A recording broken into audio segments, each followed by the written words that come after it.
Amelia, what are you doing here? I'm here because this contract concerns me. This is a $20 million business deal.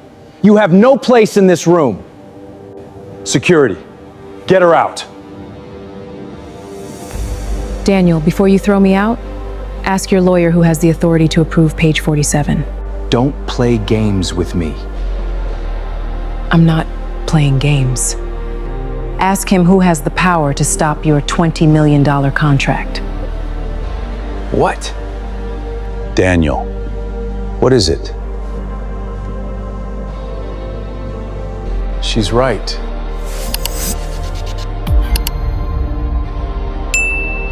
Three years earlier, Daniel and Amelia had been standing on opposite sides of the same conference table for a very different reason.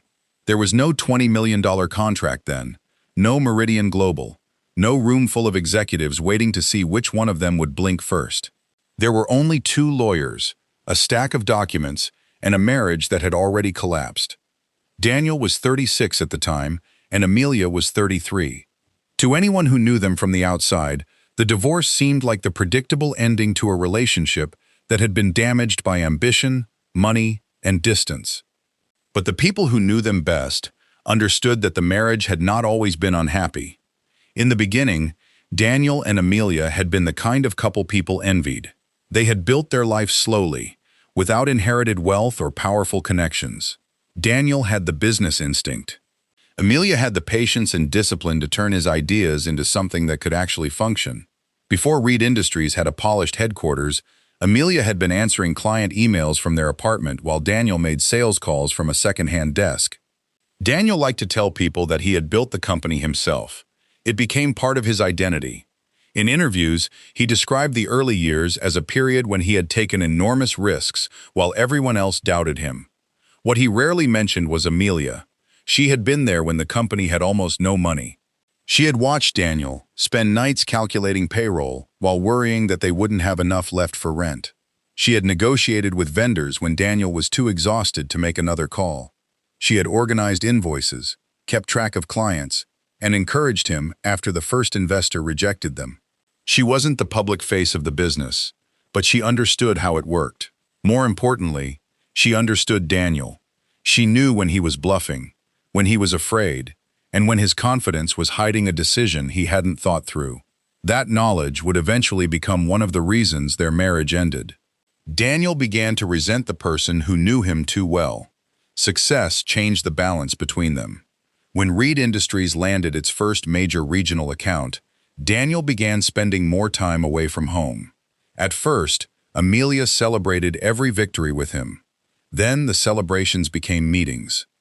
The meetings became trips. The trips became weekends when Daniel promised he would be home but wasn't. He started surrounding himself with people who saw him as the founder, the visionary, the man who had created something from nothing. Amelia knew another version of him. She knew the man who had once called her from a parking lot because he was afraid he couldn't make payroll. She knew the man who had asked her to believe in him when there was no evidence that his company would survive. And slowly, Daniel began to dislike that version of himself. He wanted to become someone who had never needed anyone. Especially not her. The first serious argument about the company happened over a contract that seemed insignificant at the time. Daniel had been restructuring several parts of Reed Industries because investors were becoming interested in the company's proprietary technology and brand assets. Amelia sat across from him at their kitchen table and asked him to slow down. She wanted the ownership documents reviewed carefully. Daniel told her the lawyers were handling everything. Amelia asked to see the agreements. Daniel became irritated. "Why do you always have to question everything?" he asked. Amelia looked at him and answered, "Because you don't." That sentence stayed with Daniel, but not in the way she intended. He heard criticism where she meant caution. He heard doubt where she meant protection. And from that point forward, every question Amelia asked about the company sounded to him like an attempt to control him. Their arguments became more frequent. Then Daniel began sleeping at the office. Amelia stopped asking when he would come home. The emotional distance that had been growing for months became impossible to ignore. Eventually, Daniel told her he wanted a divorce. Amelia didn't scream. She didn't throw anything. She simply sat across from him and asked one question. "Is this really what you want?" Daniel answered yes. Amelia looked down for a moment before saying, "Then at least be honest about why." Daniel couldn't do it. He blamed the pressure. He blamed the company. He blamed the constant disagreements. But somewhere underneath those explanations was something much simpler. He wanted a life where nobody could challenge him, and Amelia had become the one person who still did. The divorce negotiations lasted longer than Daniel expected. His lawyers were focused on protecting the company and separating personal assets from business assets. Amelia's lawyers examined the company's structure carefully. Because businesses and their value can become complicated during divorce proceedings, ownership, contributions, and the terms of the settlement can become critical issues. Find law. Daniel was impatient. He wanted the process finished. He wanted to sign the documents, pay what he believed he owed, and move forward. Amelia's attorney kept asking questions about certain intellectual property and licensing rights associated with a holding entity. Daniel barely paid attention. To him, the company was his. The brand was his. The future was his. He believed the settlement was simply the price of ending the marriage. What he didn't appreciate was that the agreement didn't merely divide money and property. It also preserved certain contractual rights that could become important if the company's intellectual property was later licensed, transferred, or used in a major commercial transaction. Such agreements can distinguish between owning intellectual property and having permission to use it, making the exact language extremely important. Thomson Reuters Legal. Amelia noticed the language. Daniel didn't. That difference would define everything that followed. On the afternoon the divorce became final. Amelia stood outside the courthouse with her attorney while Daniel walked toward his car. He didn't turn around. Amelia watched him leave, then looked down at the documents in her hands. She wasn't smiling. She wasn't celebrating. She looked tired. She had just lost her marriage, her home life, and the future she had imagined for herself. But there was something Daniel didn't know. She had also retained rights that his lawyers had deliberately negotiated into the settlement. She wasn't secretly plotting against him. She wasn't waiting for an opportunity to ruin him. She simply understood that the business they had built together had been divided in a way that left certain rights outside Daniel's complete control. And because those rights were tied to licensing and authorization, they could matter whenever Reed Industries attempted to make certain future deals. Gov UK. For the next 3 years, Amelia disappeared from Daniel's business world. She didn't attend his corporate events. She didn't call his office. She didn't speak publicly about their divorce. She built a quieter life. Daniel interpreted her silence as surrender. That was his first major mistake. He assumed that because Amelia wasn't visible, she wasn't paying attention. He assumed that because she wasn't fighting him, she had nothing left to fight for. And every month that passed strengthened his confidence. Reed Industries grew. New clients arrived. Investors became interested. Daniel moved into a larger home, bought a car that cost more than the apartment where they had started the company, and began appearing in business publications as one of the region's rising entrepreneurs. Whenever someone asked about his personal life, he gave the same answer. "I'm focused on the future." He never mentioned Amelia, but Amelia remembered everything. She remembered the first client. She remembered the first prototype. She remembered the late nights and the unpaid invoices. She remembered the contract Daniel had nearly signed without reading. She remembered the conversation at their kitchen table. And most of all, she remembered the sentence he had said during the divorce negotiations. "Once this is over, none of this will matter anymore." Daniel believed it.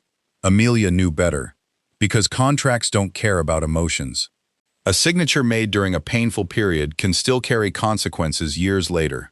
Ownership can remain separate from licensing rights, and agreements can specify who has authority to approve certain uses or transactions. Daniel had thought the divorce ended their connection. In reality, the paperwork had simply changed the form of that connection.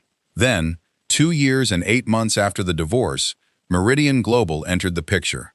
The company was looking to expand into a market where Reed Industries had developed a valuable proprietary platform. Meridian didn't just want to buy products from Daniel. They wanted access to the technology, brand, and licensing rights that would allow them to operate on a much larger scale. Negotiations began quietly. Daniel saw an opportunity that could change everything. $20 million was only the initial value. If the partnership succeeded, Reed Industries could gain national exposure and attract even larger investors. Daniel became obsessed with closing the deal. He told his executives that this was the moment they had been preparing for. He told his investors that the contract was almost complete. He told himself that the difficult years were finally behind him. Then Meridian's legal team began its due diligence. That process was routine, but it uncovered something Daniel's team had somehow failed to emphasize. One set of rights connected to the proposed transaction was not controlled solely by Reed Industries. The attorneys traced the ownership chain. They reviewed the company's licensing arrangements. They examined prior agreements. And eventually, one name appeared in the documents: Carter Holdings. The name meant nothing to most of the executives in Daniel's company. To Daniel, it meant one thing immediately: Amelia. At first, he refused to believe it. He called his general counsel and demanded an explanation. The lawyer assured him that the issue could probably be resolved. Daniel wanted certainty. "Can we close this deal?" he asked. The lawyer paused before answering. "We need to get the authorization." Daniel asked who had to provide it. The lawyer didn't answer immediately. Then he said, "Amelia Carter." That was the moment Daniel should have called her. Instead, his pride got there first. He told himself that Amelia was probably trying to create leverage. He imagined her demanding money. He imagined her threatening to block the agreement. He convinced himself that she was finally revealing what he believed had been her real motive all along. But he was wrong again. Amelia hadn't approached Meridian. Meridian had approached Amelia. Their lawyers had found her name during due diligence, and they needed to know whether the rights attached to Carter Holdings were available for the proposed transaction. Amelia didn't have to chase Daniel. She didn't have to demand a meeting.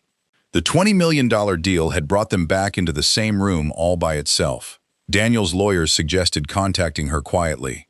Daniel refused. He said he would handle it himself. Then came the morning of the conference meeting. The contract was printed. The executives were seated. Meridian's representatives had arrived. Daniel believed the final obstacle was simply getting everyone to sign. And then the doors opened. Amelia walked in. The woman he had spent 3 years trying to erase from the story of his success stood inside the room where he expected to celebrate it. Daniel saw her as an interruption. The lawyers saw her as a necessary party. Meridian saw her as someone whose authorization mattered. And Amelia saw something none of them could see from the outside. She saw Daniel standing exactly where she had once warned he would stand, confident, powerful, and completely unaware of what he had signed. That was why she remained calm when Daniel grabbed her arm. That was why she didn't shout when he ordered security to remove her. And that was why she didn't tell him everything when he demanded to know what she wanted. Amelia knew that if she explained herself too soon, Daniel would hear only what he wanted to hear. He would call it revenge. He would call it manipulation.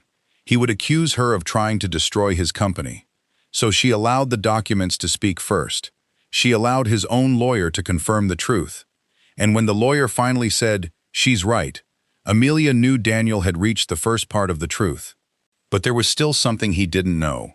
The authorization was only one piece of the problem.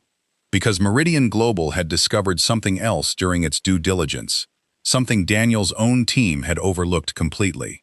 And this second discovery had nothing to do with the divorce settlement. It had to do with the original technology that made the $20 million contract possible. And the person who had created the first version of it wasn't Daniel Reed. It was Amelia Carter. The person who had created the first version of the technology wasn't Daniel Reed. It was Amelia Carter. For years, Daniel had told the story differently. Whenever investors asked how Reed Industries had developed its proprietary platform, he described the long nights he had spent working with engineers, the risks he had taken, and the sacrifices he had made. None of those things were entirely false. Daniel had worked hard. He had taken risks. He had built relationships that helped the company grow. But there was one part of the story he rarely mentioned. Before Reed Industries had investors, Amelia had spent months studying the problem the company eventually solved. She had helped organize the original research, documented the early concepts, and worked with the small technical team that transformed Daniel's business idea into something commercially useful. Daniel had eventually become the face of that achievement. Amelia had become invisible inside it. That distinction had never mattered to Daniel while they were married. He didn't feel threatened by Amelia's contribution when the company was small. In fact, he used to tell people that his wife was the reason he could take risks. But success changed his language. As the company became more valuable, the story slowly became simpler. Daniel was the founder. Daniel was the visionary. Daniel had created the technology. Amelia was his wife. Eventually, even that description disappeared. During investor meetings, Daniel stopped mentioning her entirely. The people around him began repeating the same version of the company's history because it was easier to sell.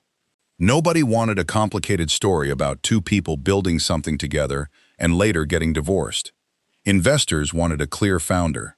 Daniel gave them one. Amelia watched from a distance as her contribution disappeared from presentations, company profiles, and interviews. She never publicly challenged him. She simply kept the records. The records mattered because Amelia had understood something Daniel had not. Ideas can be difficult to prove, but documents are harder to dismiss. She had kept early drafts, correspondence, research notes, development agreements, and versions of the original technical documentation. Some of those records had been created before Reed Industries had become the company it was. Others showed how the intellectual property had evolved over time. None of this automatically meant Amelia owned the entire company. It didn't, but it created a much more complicated picture than Daniel had presented to Meridian. The contract on the conference table wasn't simply about selling a product. Meridian wanted rights connected to technology, branding, licensing, and future commercial use. That meant its legal team needed certainty. They couldn't risk paying $20 million for rights that might later be challenged. That was why Meridian's lawyers had gone backward through the company's history. They weren't interested in Daniel's divorce. They weren't interested in the emotional history between Daniel and Amelia. They were interested in one question: who had the legal authority to grant the rights Meridian wanted? When they discovered Carter Holdings, they initially assumed it was an old administrative structure that could be cleaned up quickly. Then they discovered Amelia was connected to it. The lawyers contacted her. Amelia didn't immediately agree to anything. She asked for the complete transaction documents. She reviewed them carefully. Then she asked a question that surprised everyone. Has Daniel told Meridian about the original development agreements? The attorney said he wasn't aware of any undisclosed agreements. Amelia knew immediately that Daniel had either forgotten or never understood how important those documents were. Daniel's general counsel tried to reassure him. He told Daniel that the issue was manageable. "We can resolve the authorization," he said. Daniel didn't want manageable. He wanted finished. "I don't care what she wants," Daniel replied. "I need this signed today." His lawyer looked at him carefully. "Daniel, that's exactly the problem. We don't know what she wants." Daniel's answer was immediate. "She wants money." He said it with the certainty of someone who had already decided the truth. His lawyer didn't agree. He simply told Daniel that Amelia had not demanded money. She had asked for documentation. That difference should have concerned him. Someone asking for money can often be negotiated with. Someone asking questions about ownership is looking for something else. Daniel still refused to see it. He believed Amelia was using the contract to regain control over the life he had built after the divorce. The conference room slowly emptied. Meridian's representatives requested a private discussion with Daniel's legal team. Several executives left to make calls. Daniel remained standing near the table, staring at the contract. Amelia was still there. She hadn't moved toward the door. Daniel finally turned toward her. "You planned this?" Amelia looked at him. "No." Daniel laughed bitterly. "You expect me to believe you just happened to walk into the most important meeting of my life?" Amelia answered, "I was invited." Daniel's expression hardened. "By Meridian?" She nodded. "Yes." Daniel took a step closer. "Why would they invite you?" Amelia looked at the contract. "Because your lawyers didn't." Daniel stared at her. Amelia continued, "Their lawyers found my name before your lawyers found it." That sentence cut deeper than Daniel expected. It meant Meridian had discovered the problem independently. It meant his own team had failed to identify a critical issue before the meeting, and it meant Amelia wasn't the reason the deal was in danger. She was simply the person who had been asked to help explain why it was. Daniel tried to regain control.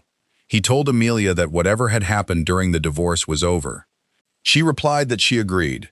"Then why are you doing this?" he asked. Amelia's answer was quiet. "I'm not doing anything to you, Daniel." She paused. "I'm answering questions about rights that are legally connected to me." Daniel shook his head. "You know exactly what this deal means to me." Amelia looked at him. "Yes. Then you know what's at stake." "I do. $20 million. Amelia didn't react. "I know." Daniel waited for her to say something else. She didn't. Finally, he asked the question he had been avoiding. "How much do you want?" Amelia's expression changed for the first time. Not anger. Disappointment. "That's what you still think this is about?" Daniel didn't answer. Amelia said, "After everything, that's the only explanation you can imagine." For the first time, Daniel didn't have a response. He had spent years reducing Amelia's decisions to motives he could understand. If she disagreed with him, she was controlling. If she questioned him, she didn't trust him. If she stayed silent, she was planning something. And now, when she had the power to interfere with a $20 million deal, his mind immediately went to money. Amelia knew why. During their marriage, Daniel had gradually started measuring everything in financial terms. Arguments became costs. Sacrifices became investments. Apologies became negotiations. Even their divorce had eventually been reduced to a settlement figure. Amelia had once believed Daniel was simply ambitious. Now she wondered whether ambition had changed the way he understood people. The door opened, and Daniel's general counsel returned. His expression was different. He carried another folder. He placed it on the table without speaking. Daniel looked at him. "What is that?" The lawyer said. "Additional documents from Meridian." Daniel opened the folder. The first pages contained the company's due diligence findings. The second section contained historical licensing records. Then he reached a page that made him stop. It referenced an original development agreement, dated years before Reed Industries had its current corporate structure. Daniel read the names carefully. His own name was there. So was Amelia's. But beneath them was another reference. A small company that had once provided research support during the earliest stage of development. Daniel remembered the company. Barely. It had been one of the first outside groups they had worked with. He had assumed the relationship had ended years earlier. His lawyer turned another page. "There's more." Daniel looked up. The attorney explained that Meridian had discovered an unresolved chain of rights connected to the original development agreement. The problem wasn't that Amelia owned everything. The problem was that the company's records didn't clearly establish that Reed Industries had exclusive authority over every commercial use Meridian wanted. That meant the $20 million contract could expose the company to future claims if the rights weren't properly clarified. Daniel felt the confidence leaving him again. He looked at Amelia. "You knew about this?" Amelia nodded. "I knew there were questions." Daniel's voice became sharper. "And you didn't tell me?" Amelia answered. "I tried to tell you years ago." Daniel remembered the kitchen table. The documents, her questions, his irritation, his decision to let the lawyers handle it. He suddenly understood that the woman he had accused of interfering had been warning him about exactly this kind of problem. The lawyer explained that Meridian had two choices. They could walk away from the agreement until the ownership and authorization issues were resolved, or they could restructure the transaction with every relevant rights holder properly identified. Daniel immediately asked how long that would take. "Days, possibly weeks," the lawyer answered. Daniel shook his head. "We don't have weeks." Meridian had already set a closing deadline. Investors were expecting the transaction. Daniel had publicly hinted that the agreement was imminent. If the deal collapsed now, the financial consequences could extend far beyond the $20 million on the table. Investors could lose confidence, employees could panic, competitors could exploit the uncertainty. And Daniel's carefully constructed image of a businessman who always had control could disappear overnight. That was when Amelia finally told him why she had come to the meeting. She wasn't there to block the contract. She was there because Meridian had asked her to help prevent a much larger problem. She had spent the previous week reviewing the proposed transaction with attorneys. She had identified several areas that needed clarification. She had prepared a limited authorization that could allow the deal to proceed once the appropriate protections were included. She could have refused completely. She could have walked away and watched Daniel deal with the consequences. Instead, she had chosen to show up. Daniel stared at her. "So you were trying to save the deal?" Amelia nodded. "I was trying to make sure the deal was legitimate." Daniel looked toward the contract. "And you could have stopped it?" Amelia answered. "Yes." The answer was devastating because Daniel finally understood the power she had been carrying quietly. Amelia didn't need to destroy him. She didn't need to take his company. She didn't even need to ask for money. Her signature, or her refusal to provide it, could determine whether the transaction moved forward under its current structure. And she had walked into that room knowing Daniel might humiliate her. She had known he might refuse to listen. Yet she came anyway. Daniel remembered how he had grabbed her arm. He remembered ordering security to remove her. He remembered every executive watching. And now he understood that while he had been trying to protect his reputation, Amelia had been trying to protect the very deal he thought she was attacking. But then Amelia placed one final document on the table. Daniel looked at it. "What's that?" Amelia said. "Read the last page." Daniel opened it. His eyes moved across the page slowly. Then he stopped. The document wasn't an authorization to block the deal. It was an authorization to proceed. But there was a condition. One condition Daniel had never seen before. And when he read it, he realized that Amelia wasn't asking him for money. She was asking him to acknowledge something he had spent 3 years refusing to admit, that she had helped build the company, and that without her contribution, the $20 million contract might never have existed in the first place.